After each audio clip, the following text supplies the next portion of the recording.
Theme song in 3, 2, 1. Hold on. Now.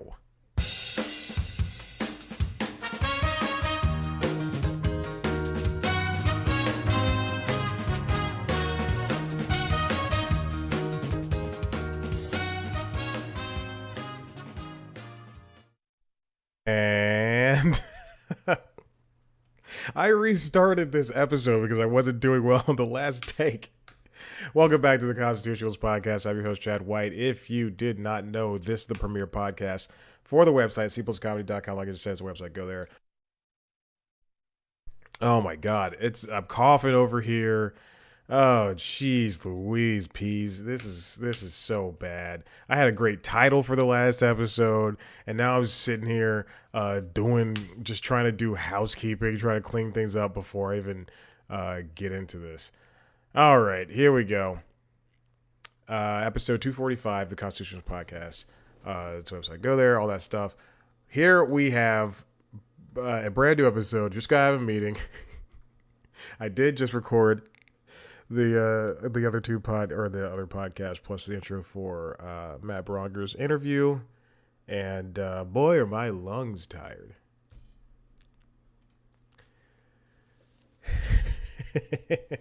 That was a good joke. I had a great title for the last episode, or the last thing I just recorded, but that's not going to happen. And now we're back at it. We're doing this again. I had to restart because there were too many faults with the way I had not described, but put up this the information in this episode. This is going to be an all streamer episode, all streaming news all the time. I'm currently uploading the video. So if the video slows down a little bit, I'm currently uploading the interviews and Matt Ronger's episode of the interviews.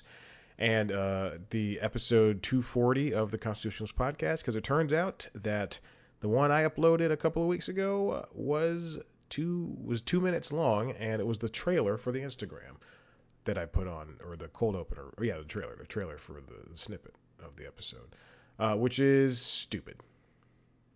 Yeah, and I just realized I have to put this on TikTok.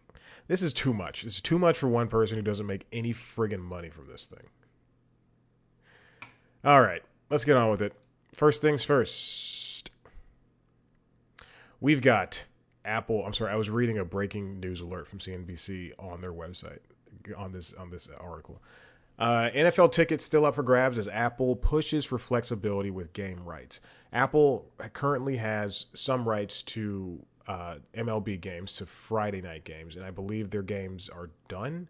Yeah, they're done. They're done before October. So yes, those games are done, and that's going to keep going for the next season or two, and then maybe next couple of seasons. And then they also have some. I don't want to say Premier League, but some soccer league rights, because I do think that. Did I say Reich? I do think that Premier League is only with Peacock. We'll see.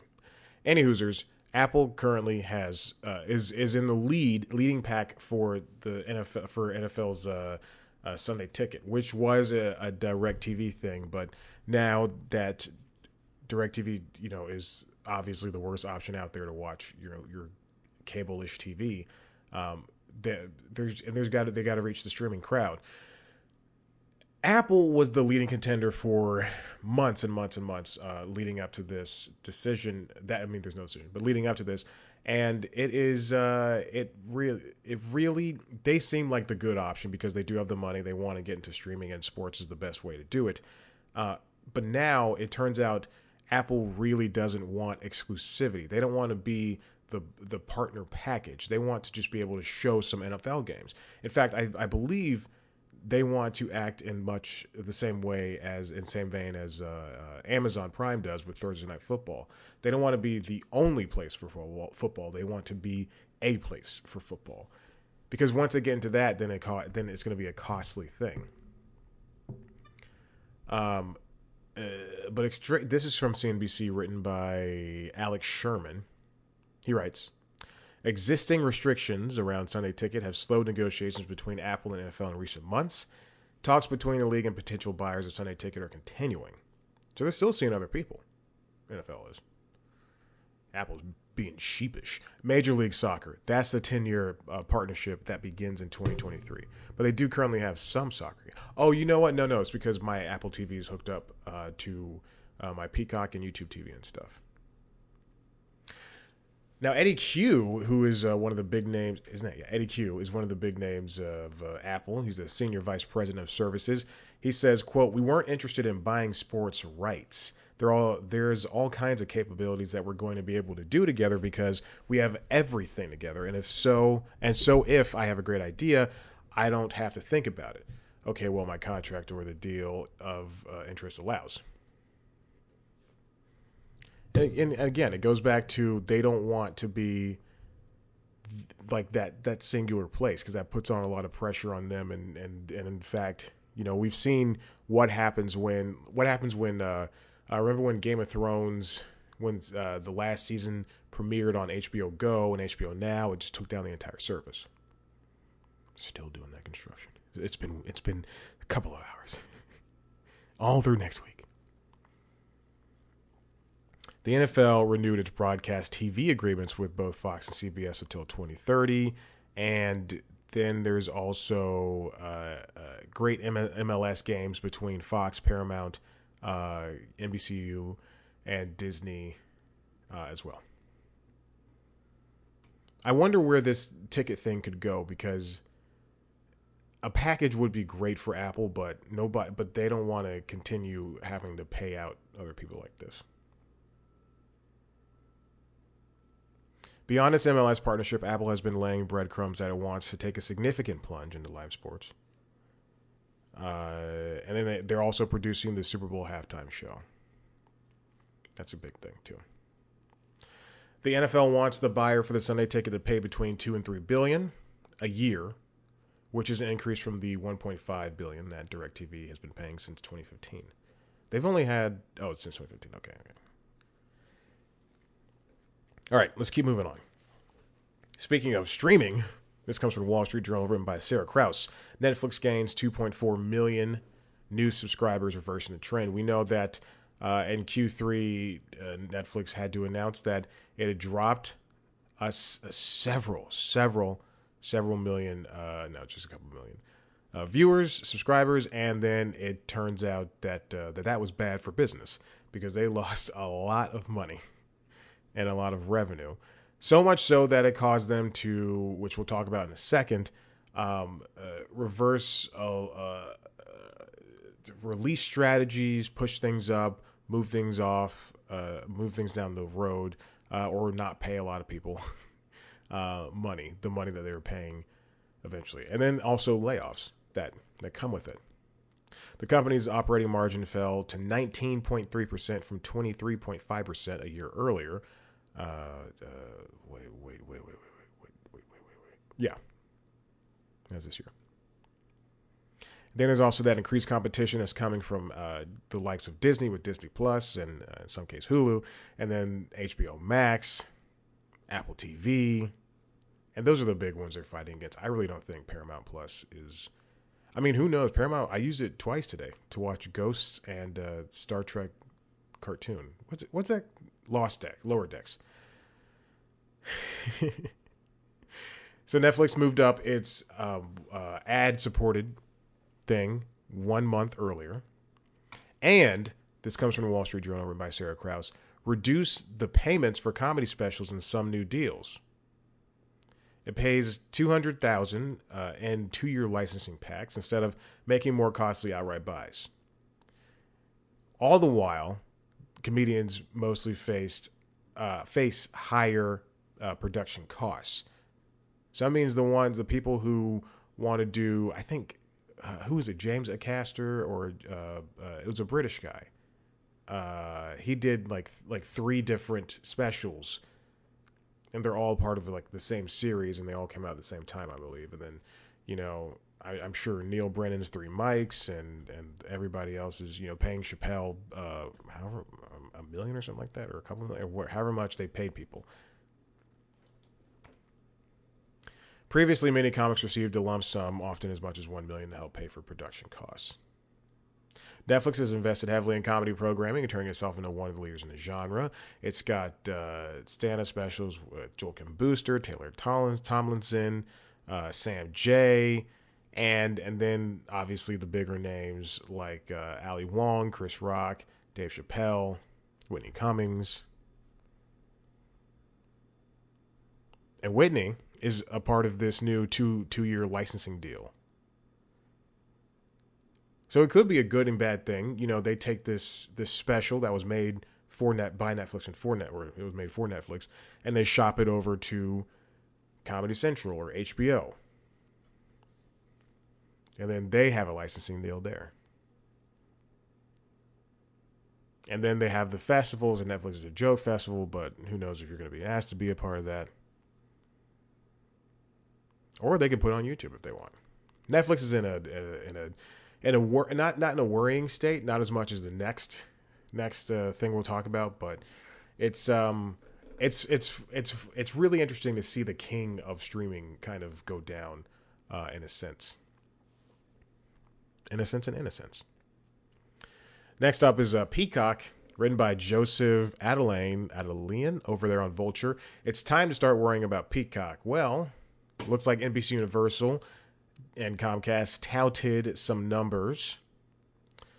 Jeff Shell is the CEO of NBCU, and he let it be known a week ago that Peacock's paid subscriber base was growing. Good thing. It has a boasted, they have a number of about over 15 million paid users, which I am. $20 for 1 year, which is not bad at all. $2 million more than the 13 million it claimed at the end of June. So 15 million paid is pretty good, but it's not that good. They also had some other numbers. As had been expected since last winter, NBCU ended a decade-long deal with Hulu, meaning where all of the SVOD stuff went straight to Peacock instead of going to Hulu, starting this current television season. In August, the start of a new multi-billion-dollar deal gave Peacock streaming rights to Premier League Soccer, which I was correct about. And that's why a lot of sports fans, they just kind of reluctantly pay that $5. They'd rather take the ads or the $10 for no ads and watch soccer. In September, NBCU shifted iconic soap opera Days of Our Lives to Peacock, taking it off of NBC, and it joins the Days of Our Lives streaming show as well. Peacock also continued to take advantage of increasingly short window between Universal movies, which is good. Minions: Rise of Gru and Jurassic World Dominion both landed on the service within a couple of weeks of hitting DVD and home. But Honk for Jesus Save Your Soul hit it day and date with theaters. Halloween Ends did the same thing, as well as I think Vengeance, because that is also on my list that I want to watch. And then Peacock, the last quarter saw Peacock unleash a heavily marketed end of summer promotion with the $20 per month or $20 per year thing. Now it's so with the numbers going up and then the movies hitting and the movies be hitting, yo. Drive my car inside a cliff. with sports and movies seemingly helping Peacock do well, when it compares to, let's go back to the King of Streams, Netflix. King of Streams. If you disagree, you remind me who made you king of streaming. I did it. That was pretty good.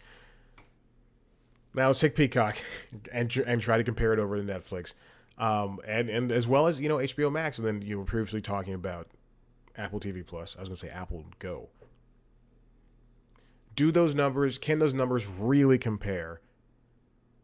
Because if you look at Disney Plus, when it launched in 2019, it had 26.5 million subscribers. Obviously now it's got way more than that. Peacock is just getting to that. Peacock is just getting to 15. And Peacock has been trying to find someone to bundle with it. I've also read that, and nobody wants to. I don't even think it can find companies to, like how Paramount Plus is teaming up with Walmart, and if you have Walmart Plus, then you get Paramount Plus.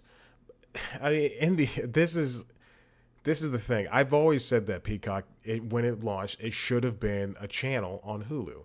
It should have been a channel on Amazon Prime channels. It should have been a thing that's an add-on instead of being its own service.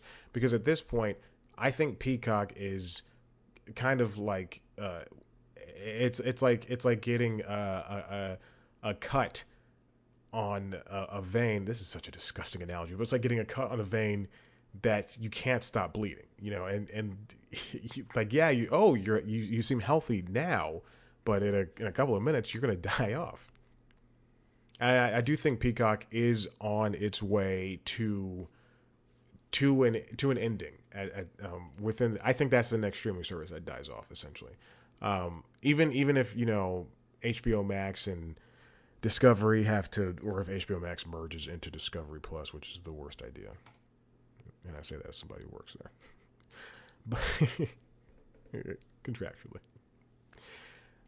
I do, but Peacock is the one that I can't see surviving because it doesn't make sense. Whereas for Paramount, CBS All Access, CBS was, they, first of all, they got in early, but second, they are middle America's favorite network. CBS is the most watched broadcast network, and then to now pair that with Showtime, for at most $15 a month. That's what happens. Okay, let's get on to this ad-supported stuff. So the rest of this is going to be ads now. Netflix launch is talking about its newly pushed up ad-supported tier. It's coming in November, and it's going to be slightly cheaper than the basic plan, and the basic plan is going to look even more expensive. Basic with ads is what they're calling it. It's going to launch on November 3rd in 12 countries, including the U.S. And then it's going to roll out first in Mexico and Canada November 1st. It's going to be $3 cheaper than the basic plan, which is $10. So $7. But now the basic plan is going to support HD up to 720p. That's ridiculous. Everything should be in 4K. You should have, like, it's ridiculous. Or minimum 1080p. It's so dumb that on Google Play and on Amazon Prime, and I want, not Apple, not iTunes, but when you buy movies and TV shows there, you have to choose between SD, HD, or 4K. No one is going to buy SD. I don't care if it's $2 less. I'm always going to opt in the past for HD and now for 4K. Unfortunately, I think I have three movies. Pan's Labyrinth, Toy Story 3, and Crazy Stupid Love all in SD because at the time HD was the most expensive thing and also the best thing. No one saw 4K coming. No, we did. Netflix is getting ready to get you embracing for those ads. Those ads are going to be about 15 or 30 seconds long, 20 seconds in Spain, and will play before, during TV shows and movies. And also note that some things are not going to be with ads, I think, right? The Netflix Netflix tier with ads will serve as an average of 4 to 5 minutes of ads per hour, roughly in line with ad loads of Peacock and Disney Plus with ads when that launches. New release movies will include only pre-roll ads to, quote, preserve cinematic experience. Okay, so that's the thing I'm thinking about. That's gross. If paying for this stuff and if all of your streaming services have ads, then just don't do that. Netflix has been asking for about $10 million minimum commitment in annual ad spending for agencies, according to ad buy sources and stuff like that, in September 30th. So $10 million. They want you to, if you want to advertise on Netflix, which is, again, the biggest streaming service in the world, then you've got to be able to fit that bill. Foot that bill. Wall Street analysts generally are bullish on long-term prospects for Netflix's ad-supported tier, yada, yada, yada, all that stuff. And the prices are wildly the same throughout the 12 markets. As it turns out, Sarah Krause and Suzanne... Did I say who wrote that last one? I'm sorry. Hold on. Let me scroll back. Todd Spangler wrote that for Variety. But as Sarah Krause and Suzanne Vranica write for the Wall Street Journal, Netflix is scrambling to learn the ad business it long disdained. Before they landed that $10 million commitment, they had to buckle down and know the ins and outs of how ads work. Now, they've already done ads before, just buying Netflix ads, but they've never had to put it into their shows and movies, and then also work with Disney, Paramount, NBC, Universal, and Warner and Lionsgate and the other big studios, because they have to now pay them money to run ads on their movies and shows, which is what I've been saying years ago. I said Netflix needs to go and not get acquisitions. They just need to produce their own stuff. I think that would be best for them. Let Hulu deal with acquisitions. Let everybody else deal with acquisitions. Netflix is big enough to charge $20 a month for 4K, and then also not have Friends or Seinfeld or what have you. Reed Hastings is helping out with this. The guy who's the CEO. They've got big competition though. Amazon's doing ads with Freevee. HBO Max is doing ads. Disney, everyone's doing ads now. This is way too long of a post for me to even pretend to scroll through. and pick out quotes. What I typically do, that's what I do, is I scroll through things and I pick out quotes. Reed Hastings wrote on one in 2015 on a Facebook post, "No advertising coming to Netflix, period." But they've had to do a little bit of about face because of the growing. I was gonna say Hulu, but the growing whatchamacallit, competition. And then they also have to deal with the festivals and things, and the success of shows like Squid Game. It's a big business that they have to deal with, obviously, and but they have to really pick and choose who they want to do these ad things with. They chose Microsoft. There's tension with Comcast. But they got it done in the end. It's been a bumpy road for them. And they're asking for all the money in the world. Suzanne Vranica writes for Wall Street Journal, Netflix seeking top dollar for brands to advertise on its service. They met with some ad buyers. Netflix is seeking to charge advertisers roughly $65 for reaching 1,000 viewers, a measure known as CPM, or cost per thousand. That's a big number. They're charging like not close to Super Bowl, but it might as well be streaming Super Bowl. Streaming Super Bowl. Eventually, they're expected to charge $80 for every 1,000, which is a wide margin. Let me read that again. Expect to eventually be able to charge. Yeah, eventually be able to charge. Yeah. However, this does not change their tone when it comes to how you should view their quote-unquote content. This is from Andrew Webster over at The Verge. Netflix is all in on binge watching, which is what helped them build up to who they are today. When they did their recent Q4 explanation or whatever, the quarterly earnings, the statement that came out this past week, the quarterly earnings, the company explained, quote, that we think Our bingeable release model helps drive substantial engagement, especially for newer titles. Look at the show Dahmer, the Jeffrey Dahmer monster, that Jeffrey Dahmer show. Yeah, I mean, people are talking about it, and people are still talking about it, but it's been 2 weeks now. At the end of this week, I fully expect no one to talk about it ever again. Squid Game did well. I think that was a sleeper hit, though. Because I remember seeing it pop up, and then I was already, nipple deep in Korean, South Korean shows like of that nature. They also say, quote, "It's hard to imagine, for example, how a Korean title like Squid Game would have become a mega hit globally without the momentum that came from people being able to binge it." That's true.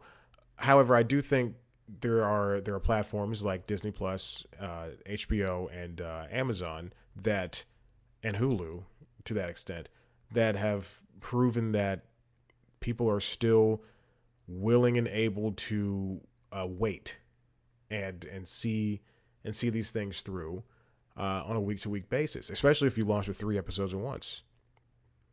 Shrek girl, what's her name? She-Hulk. In my head, I was like, it's Shrek. And then I went, no, it's not Shrek. And then out loud, I said, Shrek. Shrek girl. Shrek girl. Shrek girl's my favorite superhero. She-Hulk. She-Hulk launched with 3 episodes, and so did Andor. Or 2 episodes at least for those. But that gets you hooked, and that makes you go, okay, next week, I can't wait to tune in on Thursday to watch She-Hulk. I can't wait to watch Only Murders in the Building on Tuesday. I can't wait to watch Reboot. Reboot is so good on Hulu. Go watch it. But it's so great to watch these things week to week and experience a whole story together. I had to turn off the mic for a second, clear my throat. But it's great to experience a whole story together as opposed to, oh, I'm 6 episodes behind. I gotta, like no one can. But when She-Hulk comes out and there's some feminist blog writes, that was almost alt-righty, and I'm not gonna say things like that anymore. But when some websites like She-Hulk is great for women of all ages, something like that, and then the next week She-Hulk has defined, what it's like to be a female superhero. It's good to see those things, even if I don't read that crap. But it's good to see those things help push that show forward, because that's exactly, I think, what they're aiming for when it comes to this week to week basis.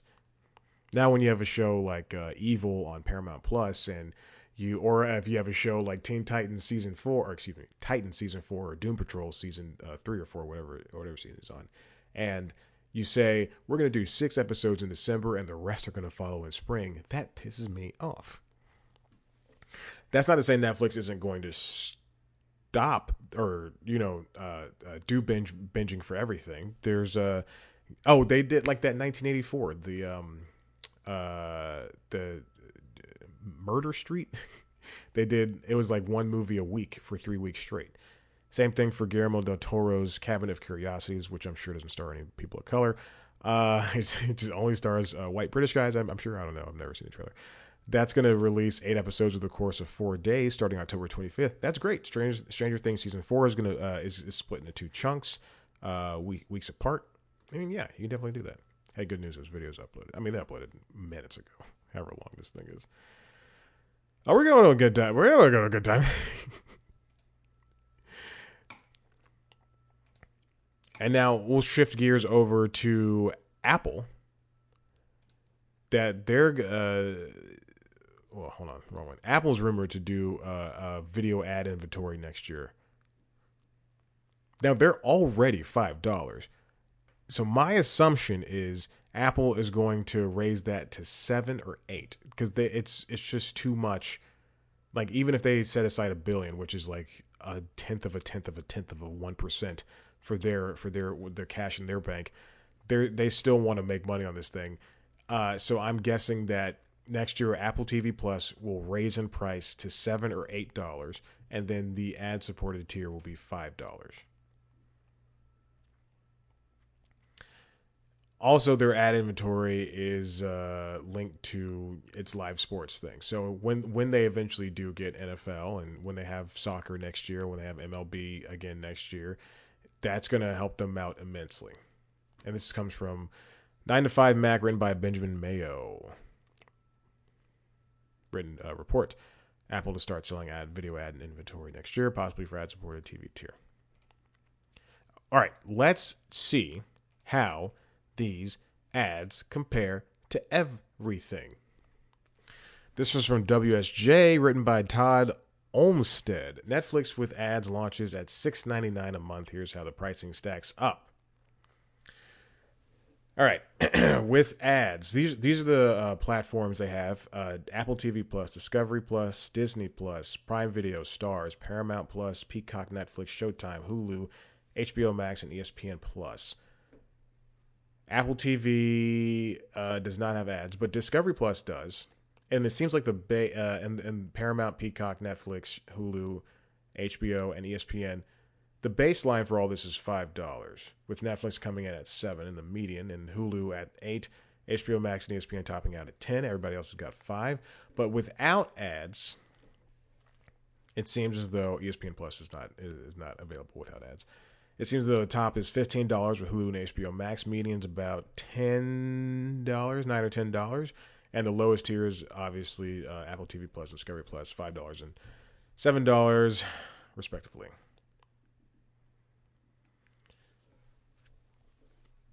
This new tier is going to, I guess, be, help households who are conscious about, again, but it's only one. You get 720p HD video and you get one profile. So I don't know how this helps out people in the long run, people who are cost conscious, unless you are in a home where you watch TV together and that's it. And you watch one TV together and that's it. Some titles won't be available at launch because of licensing agreements, which Netflix said it's working on. Yada, yada, yada. This also comes from Wall Street Journal. Susan Veronica.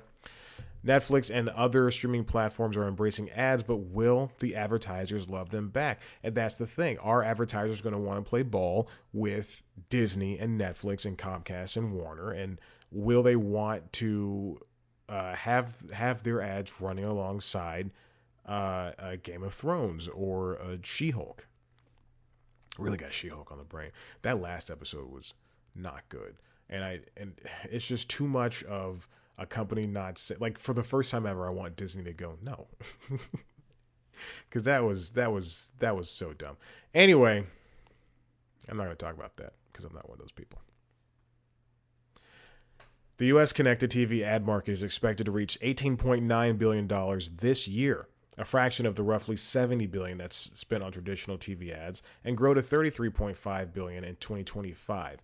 And I think, maybe in 8 to 10 years, when those numbers even out, we're gonna be shifting from the world of focusing only on mostly on broadcast and cable. Not even in 8 to 10, I'd say probably 6 years. Once that 33 in 2025 becomes 66, that's going to be, or 69, that's going to be something that the advertisers start paying attention to when they go, okay, now that broadband, now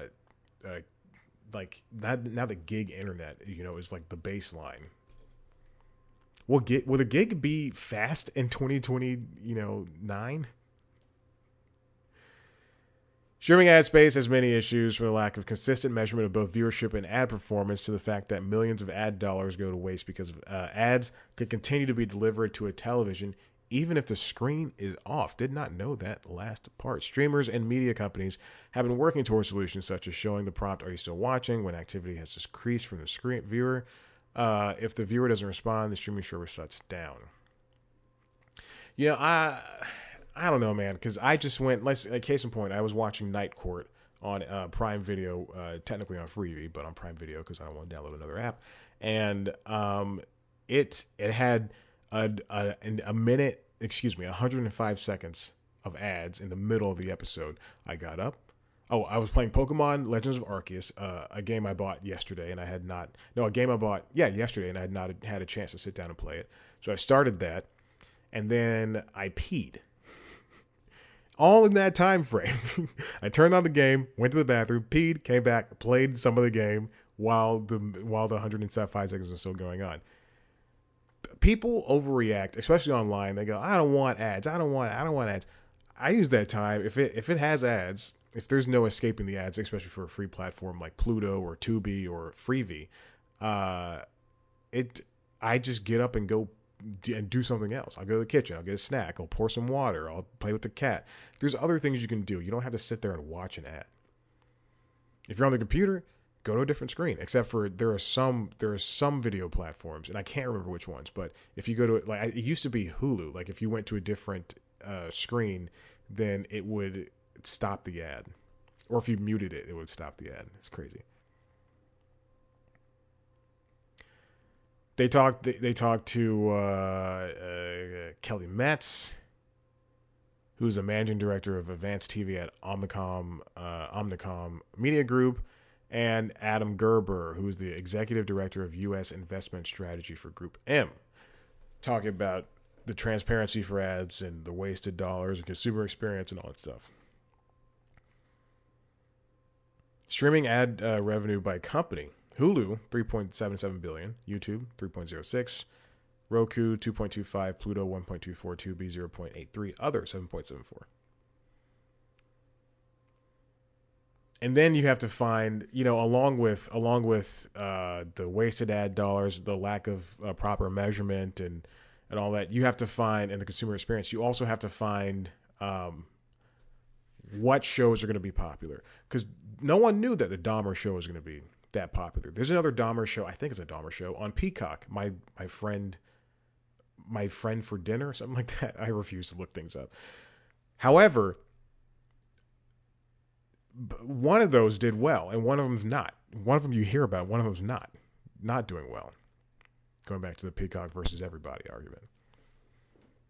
Same thing. Rings of Power, that's going to be a big show, but Paper Girls, that's not necessarily the biggest show. And as a result, it was canceled. It's all up in the air until it lands. Like, you can't even Emily from Paris. I'm sure if you go back and look at the first trailer on YouTube, it has, it's got likes out the wazoo. But no one likes that show. Everybody, it seems to be a big joke. As much as I love one of the stars. I'll let you guess which one.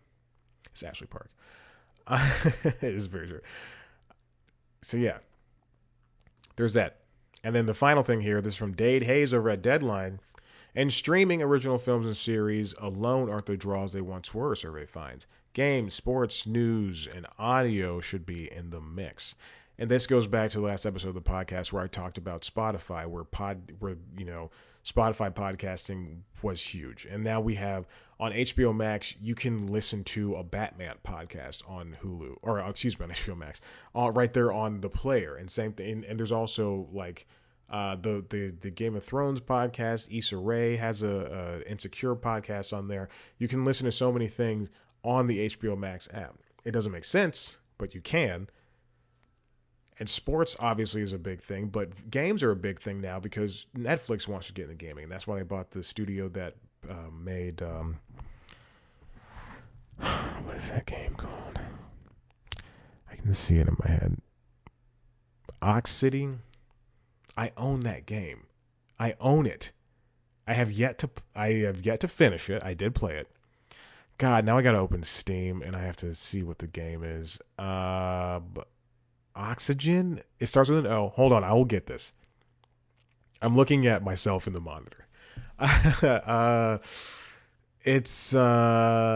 have it on Switch. I have it on Steam. I also have it on PlayStation. What is it called? Oxen. Jesus. Okay, let's just do this.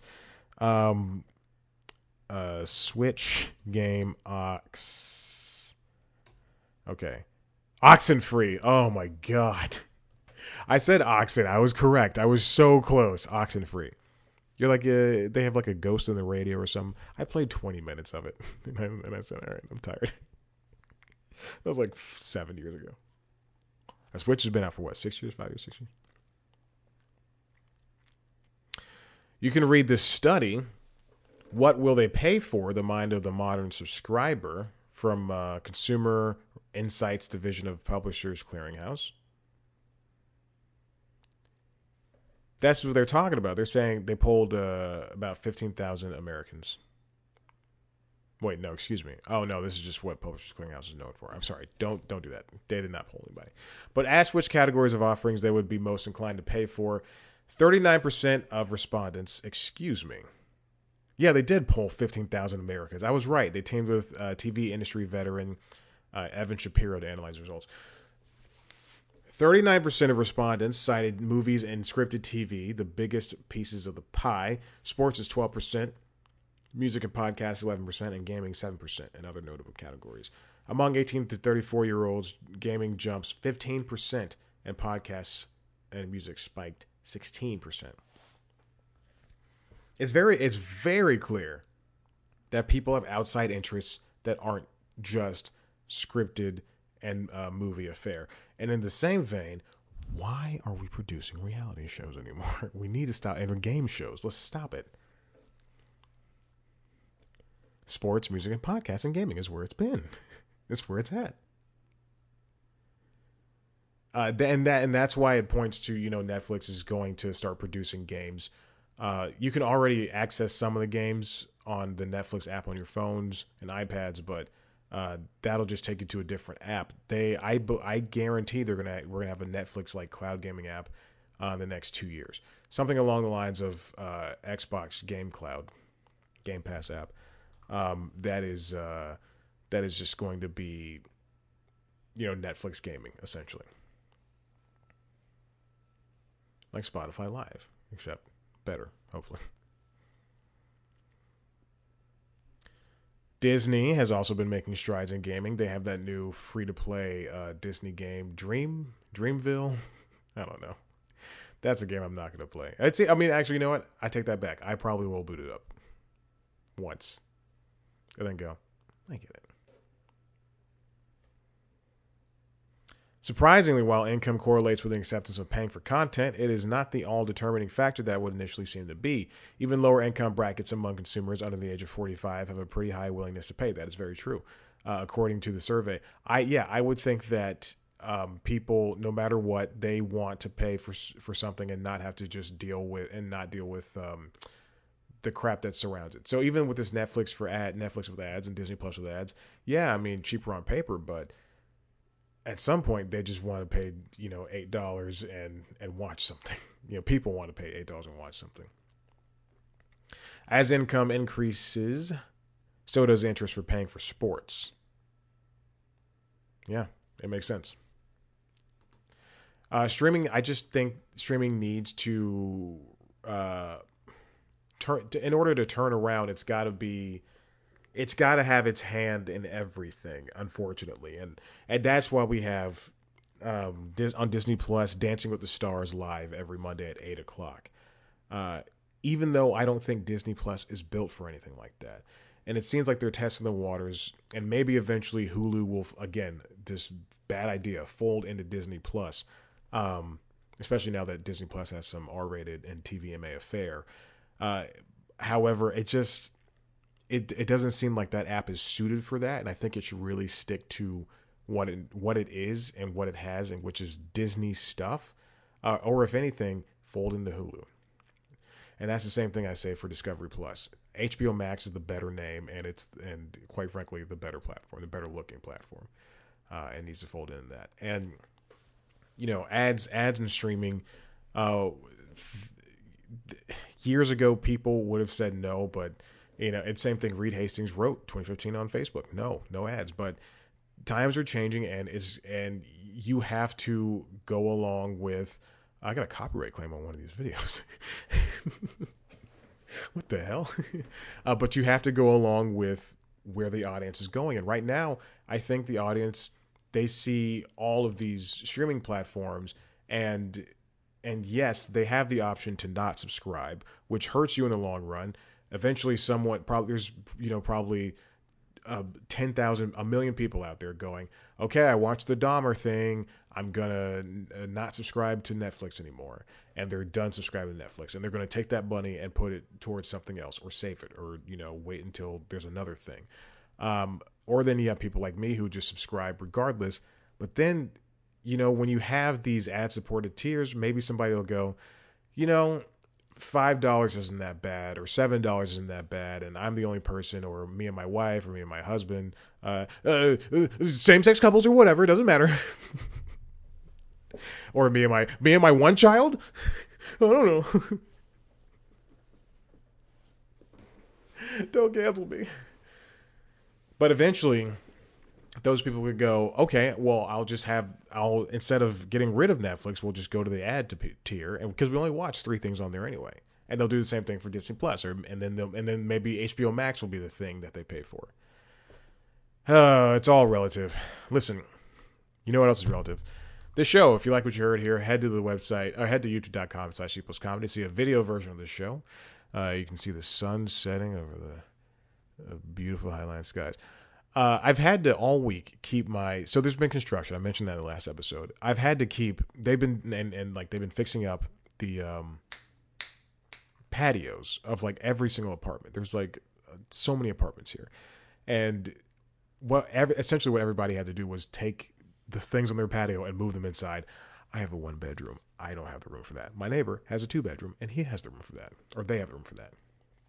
Anyway, so literally they've had this crane like come up and the guys have been like, hopping on balconies and painting things and fixing rails and whatnot. I mean, it's not like they looked bad before, but they're just finally putting the $2,145 I pay for rent into good use. And so we've had to keep like all week long, and going into next week, we'll have to keep the windows. I mean, if you don't have to, but it's strongly suggested you keep your windows drawn, your blinds, your shades closed, and all that stuff. And I've gotten no sun all week. My poor plants, they're sitting like that. So anyway, you can see me sitting in it's not dark. The sun is still out, and it's only 4:00. However, it is noticeable. There's a noticeable difference. Noticeably dark in here. There's that. YouTube.com/C+comedy to see a video version of me explaining this. As well as news time, I'm 20 episodes behind, and I swear to God, before the end of October, I will have every single one of those episodes up. I promise you that. 20 episodes next week. It'll be, I'm behind 20 episodes next week, but I will have 20 episodes up. We'll also have, I also have interviews with famous comedians and sometimes not so famous comedians, but the ones who aren't famous at all, I've stopped talking to. It's so true. If I have more Twitter followers than you, come on. Anyway, people like Mo Welch, Subha Agarwal, Michelle Ortiz, Alyssa Limperis, Matt Bronger, who else? Bobby Moynihan. I talk to the best of the best in a show called The Interviews that lives here on this podcasting RSS feed, as well as the video is on youtube.com/C+comedy. You can see me talk to people from now on. I don't do audio anymore. I do video. Twitter, Instagram, TikTok @C+comedy. Me on Twitter and Instagram, because I'm an adult, I don't need TikTok, @ChadBlackWhite. Like us on Facebook. Rate, review, subscribe. Tell your friends about this dumb show so I can make some money. I need a supplemental income. And thank you for listening. I do very much appreciate it. Go have yourself a great day. Goodbye.